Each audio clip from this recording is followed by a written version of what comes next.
Good morning. Good morning. Good morning. Good morning. All right, it's good to be here this morning. Good to see you all here to celebrate this safe week, and thank you for coming. So good morning. It's a pleasure to welcome you to Elizabeth City for the third annual North Carolina Safe Week of Action to promote safe gun storage. Before I begin, I would like to take a moment to acknowledge the tragedy that struck our Elizabeth City State University family. Everyone should be able to celebrate and gather with friends without a threat of violence. I want to extend my condolences to the family of Isaiah Caldwell, who tragically lost his life in the shooting. The full weight of the Elizabeth City Police Department is behind bringing the shooter to justice. Gun violence is an epidemic in our community, and too many of our children and teens become victims of it. Safe storing firearms goes a long way towards preventing accidental gun deaths among children and helps to combat gun theft. In 2024, 27 guns were stolen from vehicles and homes in Elizabeth City. This is something that is absolutely preventable.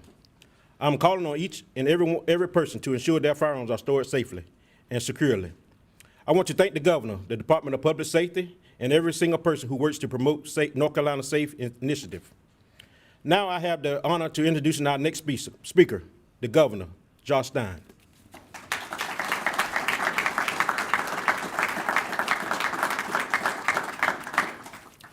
Governor Stein is honored to serve North Carolina as the 76th governor.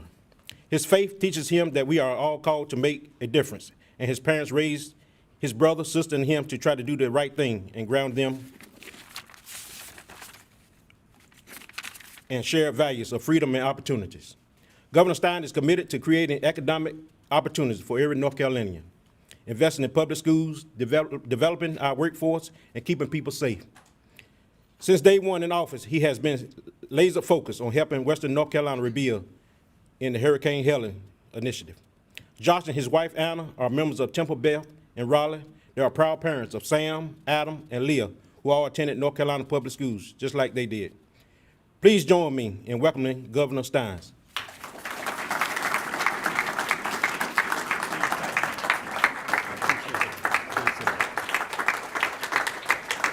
Thank you all very much. I appreciate it.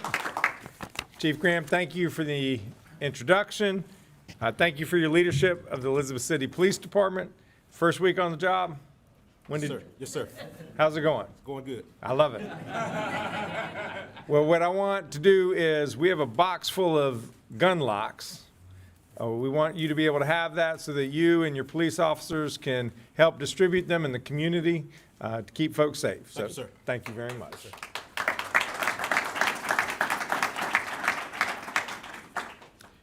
I want to thank everyone for being here. I'm very pleased to be joined by Deputy Secretary Billy Lassiter, Mr. Fawn Dockery, Dr. Eric Schlog.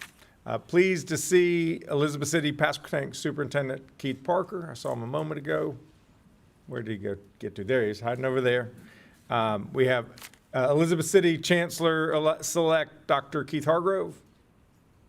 Nope, unfortunately. College of the Albemarle President Jack Bagwell. Thank you for being here. The students were talking to me earlier, and they were telling me how instrumental that you are in their education. So we want to thank the College of the Albemarle. And very pleased that Senator Bobby Hanig is here with us as well.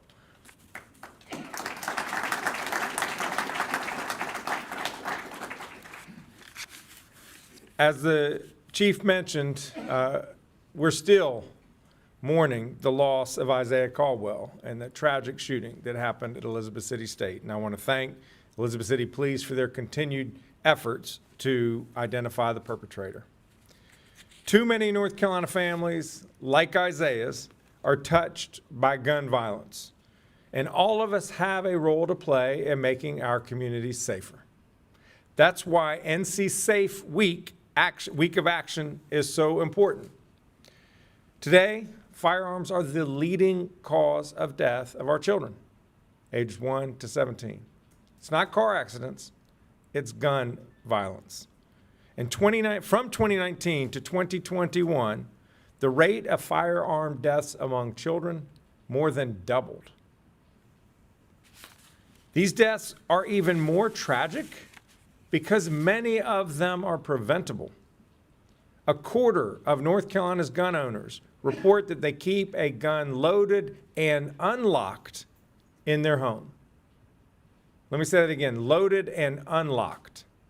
That means anyone who can get their hands on that gun could use it. I understand that many families want to have a firearm accessible for their own safety in case of emergency. I get it. But we also know that that decision comes with real risks to your loved ones. A toddler could accidentally discharge it. A visitor to the house could grab it and use it. A young adult suffering a mental health crisis could use it to harm himself or others. I was telling Senator Hennig on the way over here about a man who's become a friend in Charlotte whose son was having a mental health crisis, hit that lowest of moments, tried to break in to the family gun safe to use it against himself, and he could not get in. They were able to intervene, take him to crisis care. He's now enrolled in college, happy, healthy young man. He would not be here today if his father had not locked his guns in a safe at home. We know that 80% of youth firearm suicides involve a weapon that belonged to a family member. 80% of juvenile school shooters get their weapon from a family member or a friend's home. These two horrifying statistics are tragic and completely avoidable. We have to use every tool at our disposal to keep our children safe. Many folks own their gun to keep their families safe. Storing the gun safely is another way that we can keep our families safe. First, keep the gun unloaded when it's not being used to reduce the risk of tragedy. Next, use gun safes or gun locks, like the ones I just gifted to the police chief, to keep your firearms out of the wrong hands, especially your children's. Third, storing firearms and ammunition separately from each other creates an additional layer of security.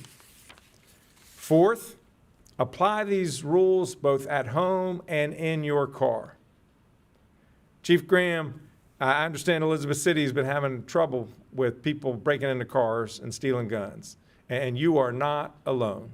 And Sheriff, I want to thank you for being here as well, Sheriff Wooten. 431 reported gun theft from vehicles in 2023 alone. That was a 40% increase from 2020. Folks, if you carry a gun in your car, lock it up. Once we've taken these steps in our own homes and our own cars, we cannot stop there. We have to talk to our family, friends, and neighbors about the importance of safe storage. The more that people secure their firearms at home or in their car, the safer that we in the community all become. Everyone here understands this. You're here because you believe in it, and I want to thank you for what you're doing to help spread this important word about safe storage.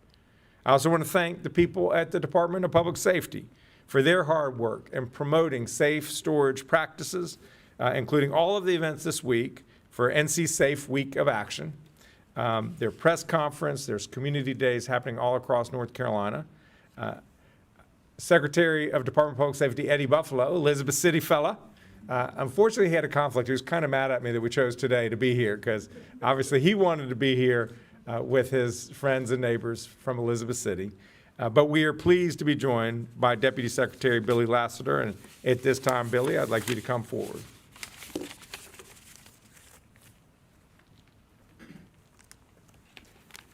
Thank you so much, Governor, and thank you for your leadership on this issue and on all the issues that we work on public safety across the state of North Carolina.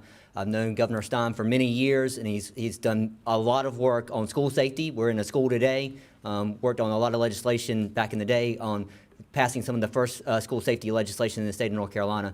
Senator Haig, I appreciate so much. You were one of the co-sponsors of the bill that actually started NC S.A.F.E in the state of North Carolina. And when it got held up for a little while, he was the one that helped make sure it got pushed to the floor. So I appreciate your leadership also in making sure that this bill passed and that we are able to do this campaign across the state of North Carolina. Thank you to our law enforcement partners that are here today, the sheriff and police chief. I also want to thank my staff. A lot of staff from the Department of Public Safety and the Division of Juvenile Justice and Delinquency Prevention are here today. This is a additional task to what they do each and every day, trying to keep kids safe across the state of North Carolina. But they've been going out and doing public events all across the state of North Carolina, giving out these gun locks that the governor just gave to the police chief. These gun locks, we've now given out over 120,000 of them across the state of North Carolina, which is awesome. These are really easy to use, but as the governor said, this is the first step. We want to make sure beyond just using the gun lock, we want to make sure that people actually use a gun safe. That is the best and most practical way to make sure that that gun does not get into the wrong hands in our communities. I want to thank our staff for going out and having these community events across the state of North Carolina, from everything from the Liver Mush Festival down west to coming to law enforcement night outs that we've done across the state of North Carolina. Over 120 events over the last 3 years where we've been distributing gun locks to people across the state of North Carolina. As the governor said, this is the week of action. This is the week that we really want to emphasize that people take the right steps to make sure their firearms are safely stored. It couldn't be a better timing. School is getting ready to get out here in Elizabeth City. They're graduating tonight, so congratulations to our graduates that are in the back there. But if you live in this community and you're a grandparent and you're going to keep the kids over the summer, and maybe you don't lock up your firearms because you don't have a kid normally in your house, today is the day to take action. Make sure that that firearm is locked up in your house before a grandkid comes over or the neighbor's kids come over and find that gun accidentally. We've had 5 kids under the age of 5 in the state of North Carolina this year alone get shot by a firearm that was unsecured in the home.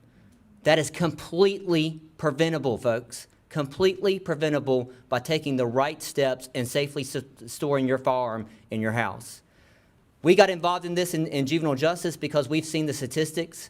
4 years ago, 4% of juvenile crime in the state of North Carolina involved a firearm. Last year, that was 14% of all juvenile crime involved a firearm. When a kid picks up a firearm and commits an incident in their community, a crime in their community, takes a gun to a school and terrorizes that school community, it affects the whole community. Last year, we had 87 guns that were taken off of kids in the state of North Carolina on school campuses. 75% of those guns came from the kid's own home. Another 12% came from a grandparent's home. And so these are coming from our homes. As a parent, you have a responsibility. If you're a gun owner, yes, you have the right to possess that firearm, but you have the ultimate responsibility to make sure that that gun does not get into the hands of a young person and they bring that gun to school or terrorize their community with that gun. Yes, you can teach your gun safety to young people. I'm a scout leader. I teach gun safety to young people all the time. But we always do it in a supervised way, and we make sure that we spend the first 3 hours of that course making sure to go over safety so that those young people understand it. You cannot just simply say to a young person, don't ever touch it, because that's the same thing you said about their Christmas gift and they found it, right? The same thing is true here. You can't just say don't touch it because they are curious and they will find it, and they will, unfortunately, a lot of times use that to harm themselves or others in your household. So I'll emphasize what the governor said. Don't let the thing that you bought to protect your family be the thing that ends up harming your family. Lock it up every time. Keep it safe. It only takes a few seconds to do the right thing. So please take this message. Help be our disciples.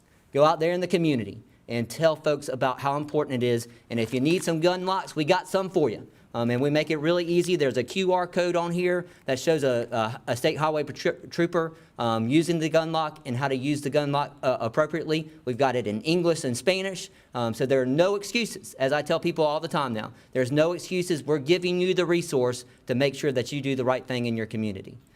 Next, I want to call up Fawn Dockery, who's become a good friend of mine over the last few years. Fawn lost his young daughter to an incident of gun violence where a gun was not safely stored in the home. And he wants to share his story with you real quick this morning. Thank you, Fawn, for being here.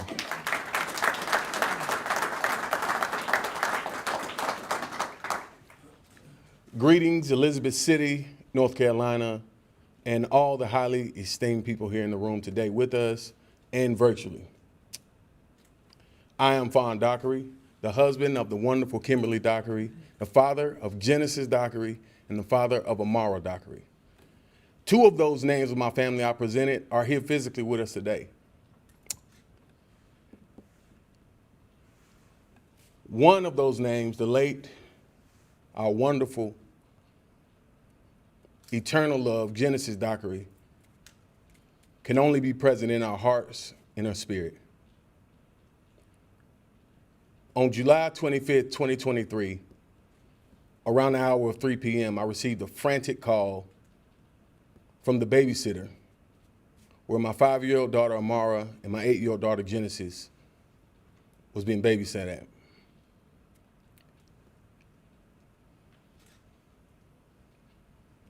Along with many other children. There was an unsecured firearm in the home. And tragically, my daughter Genesis had been shot. 2 days later at UNC Chapel Hill Health, Genesis would succumb to her injuries. I'm gonna be very direct and very clear. This case was very preventable. Takes about 12 minutes to have the safe gun storage conversation, to secure a trigger lock, a gun lock, and to secure that firearm in a safe. 12 minutes would have changed my family's life, would have changed their family's life, and would not have negatively impacted our community. All because of negligence and an unsecured firearm. Deputy Secretary Lassiter and Governor Stein gave you the numbers. I'm giving you a face. I'm giving you a name. I'm giving you an incident. We, the Live Like Genesis Project, the family of Genesis, we come out and we advocate for safe gun storage and gun violence awareness. We too also give away gun locks. We ask and we challenge each and every one under the sound of my voice, whether you're virtual or in this building, to visit NCSAFE.org.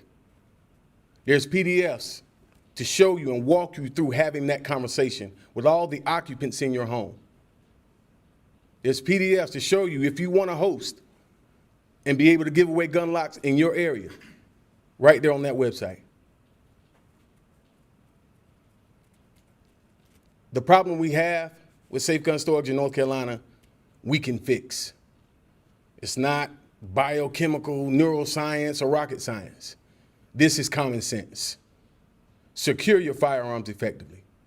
At this time, I'll be presenting Dr. Toshlaw.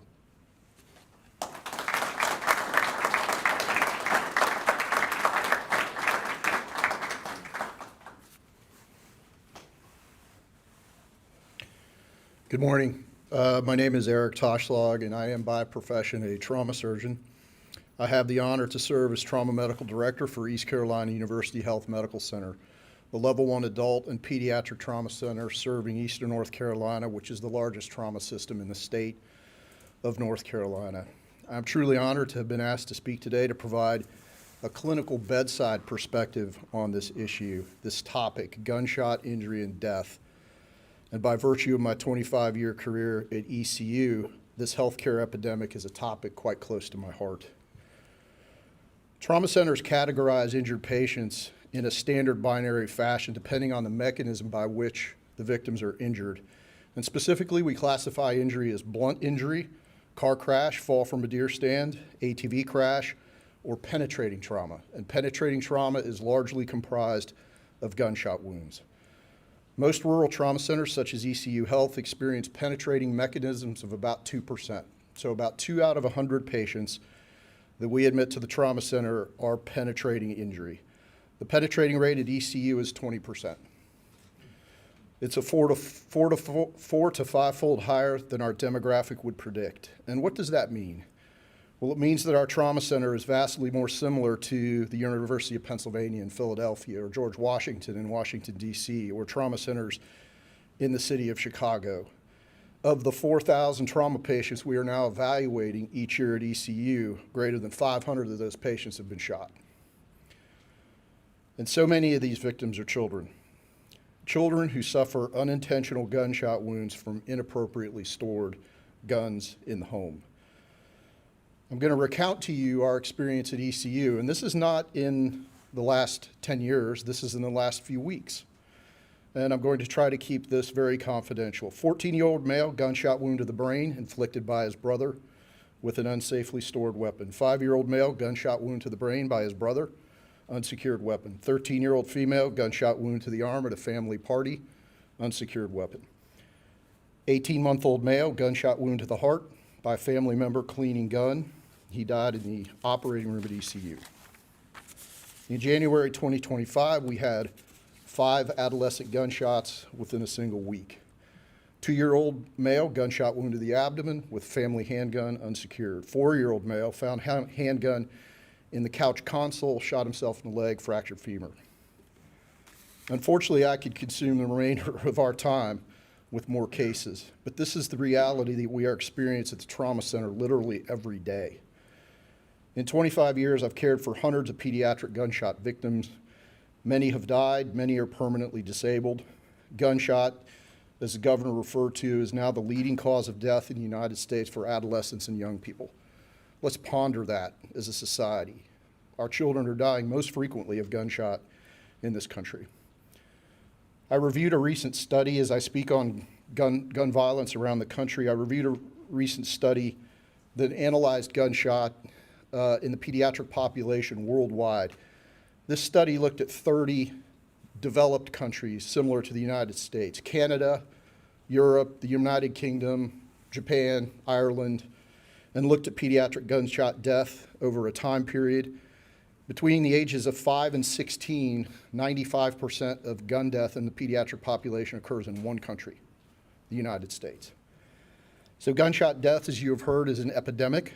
Nearly 47,000 Americans died of gun-related injuries in 2023. While this statistic is staggering, it is important to note the impact that mental health has on this epidemic. In any given year, 2/3 of those 40+ thousand Americans who die of gunshot wounds are dying by suicide. And children are being disproportionately impacted with the suicide epidemic. Between 2011 and 2020, the U.S. experienced a 150% increase in adolescent suicide. So let's consider the value of this invaluable safe storage program. Consider the impact this can have on the suicide proportion alone.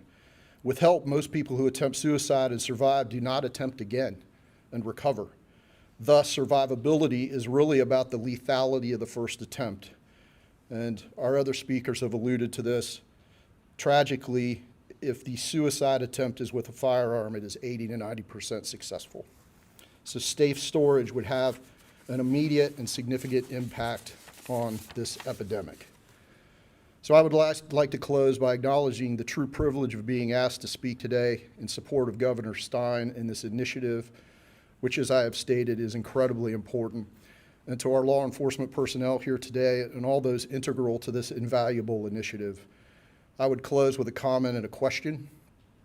I believe we love our children. That is not a partisan observation. The other observation I have is that we have the power to stop this, as you said. We have the power to end this now. The question I must pose to you and we must pose to ourselves is, do we have the will to do so? Thank you.